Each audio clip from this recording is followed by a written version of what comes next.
ہمارا جو آسودہ حال لوگ ہیں نا، ان کے گھروں کی تلاشی لیں، ان کے بینک لاکرز کی تلاشی لیں، اربوں ڈالر ان کے گھروں میں پڑے ہوں گے، بریف کیسز بیڈز کے نیچے ان کے لاکرز میں پڑے ہوں گے.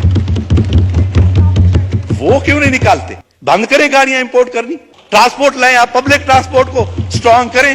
ہم پبلک ٹرانسپورٹ میں سفر کیوں نہیں کر سکتے؟ ایک ایک وزیر مشیر، ایک ایک بیوروکریٹ، ایک ایک جج کے گھر 10-10 گاڑیاں کھڑی ہیں، ان کا پیٹرول بھی گورنمنٹ دے رہی ہے. کیوں ہم ایک گاڑی نہیں دے سکتے؟ کیوں ہمارے جو رولنگ کلاس ہے، جو بیوروکریسی ہے، وزراء ہے، وہ ایک کنال کے گھر میں نہیں رہ سکتے؟ ایک کے گھروں میں رہ رہے ہیں سب.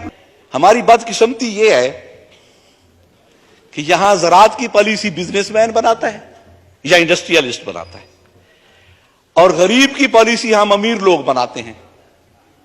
نہ جس نے کبھی غربت دیکھی ہے وہ غریب کی پالیسی کیا بنائے گا؟ اور جس نے زراعت میں، میں اپنے کسی بھی وزیر خزانہ سے پوچھتا ہوں کہ وہ کبھی ننگے پاؤں کھیت میں چلے ہیں، کسی کھیت میں گئے ہیں زندگی میں کبھی؟ جس طرح ذہن کو زنجیر سے ڈر لگتا ہے، پیر و مرشد ہمیں ہر پیر سے ڈر لگتا ہے، اور مکتبہ فکر کی بہتات جہاں ہوتی ہے، ترجمہ ٹھیک ہے تفسیر سے ڈر لگتا ہے. یہ جو اس کی تفسیر کرتے ہیں بجٹ کی، جو بھی وزیر خزانہ کہتا ہے یہ جو ہم ٹیکسز لگا رہے ہیں ان کا غریبوں پہ کوئی اثر نہیں ہوگا، ان کا امیروں پہ اثر ہوگا. لیکن ہمیشہ یہ دیکھا ہے کہ اینڈ آف دی ڈے سفر وہی غریب کرتا ہے اور اسی پہ ہی اثر ہوتا ہے. اب وزیر خزانہ اسحاق ڈار صاحب جب تشریف لائے، ہم بڑے خوش ہوئے کہ شاید ان کے پاس ہمارے دردوں کا کوئی علاج ہو، کوئی مداوا ہو. لیکن وہ آئے بزم میں، اتنا تو سب نے دیکھا میر، پھر اس کے بعد چراغوں میں روشنی نہ رہی، نہ گیس رہی ہے نہ بجلی رہی ہے. اور وہ اتنی مہنگی کر دیا کہ غریب کا گھر تو اب وہ بلب نہیں جلا سکتا، کیونکہ اس ایک بلب کے جلانے کا جو بل ہے اس کا 2000 سے کم نہیں آتا. پھر آ کے کیوں ہم لگژری گاڑیوں کی امپورٹ پہ پابندی نہیں لگا سکتے؟ بند کریں گاڑیاں امپورٹ کرنی، ٹرانسپورٹ لائیں، آپ پبلک ٹرانسپورٹ کو سٹرونگ کریں. ہم پبلک ٹرانسپورٹ میں سفر کیوں نہیں کر سکتے؟ ایک ایک وزیر مشیر، ایک ایک بیوروکریٹ، ایک ایک جج کے گھر 10-10 گاڑیاں کھڑی ہیں، ان کا پیٹرول بھی گورنمنٹ دے رہی ہے.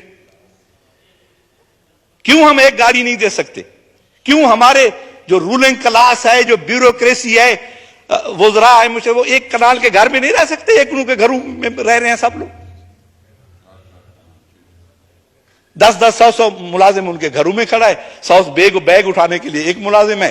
میں باہر پڑھتا رہا ہوں، میں ڈرماٹالوجی میں یو کے میں، تو وہاں پروفیسر کا چپڑاسی نہیں تھا. پروفیسر خود فائل اٹھا کے باہر جاتا تھا، مریض کو بلا کے لے آتا تھا اور اسے چیک کرتا تھا. ہمیں اگر چائے دینی ہوتی تھی کلاس کو تو وہ خود ٹرالی کھینچ کے لاتا تھا، کہتا تھا ہیلپ یور سیلف.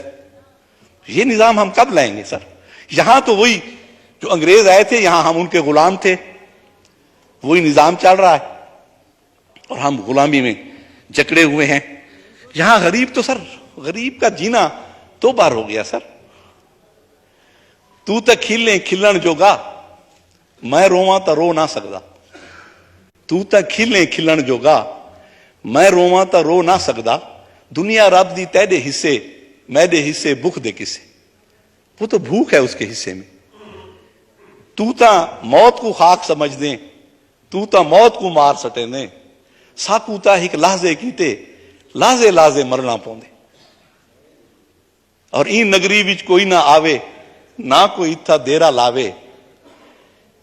این نگری وچ کوئی نہ آوے، نہ کوئی اتھا دیرا لاوے. اتھا تا کوئی ایجھاں ڈوکھے، چھی کو بھی درف چڑھنا پوندے. سر یہاں تو غریب کی ہم صرف بات ہی کرتے ہیں. سر آپ IMF کے پاس نہ جائیں. آپ ہمارا جو آسودہ حال لوگ ہیں نا، ان کے گھروں کی تلاشی لیں، ان کے بینک لاکرز کی تلاشی لیں. اربوں ڈالر ان کے گھروں میں پڑے ہوں گے، بریف کیسز بیڈز کے نیچے ان کے لاکرز میں پڑے ہوں گے. وہ کیوں نہیں نکالتے؟ IMF کے پاس ہم جاتے ہیں، جو بھی اربوں کا پیکج آتا ہے اس سے ارب پتی فائدہ اٹھاتے ہیں.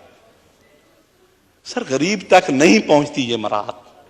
آپ اس پروسیجر کو جو غریب کی امداد کا ہے اتنا کمپلیکیٹڈ بنا دیتے ہیں، اتنا پیچیدہ بنا دیتے ہیں کہ وہ وہاں تک پہنچنا ہی مشکل ہے غریب تک.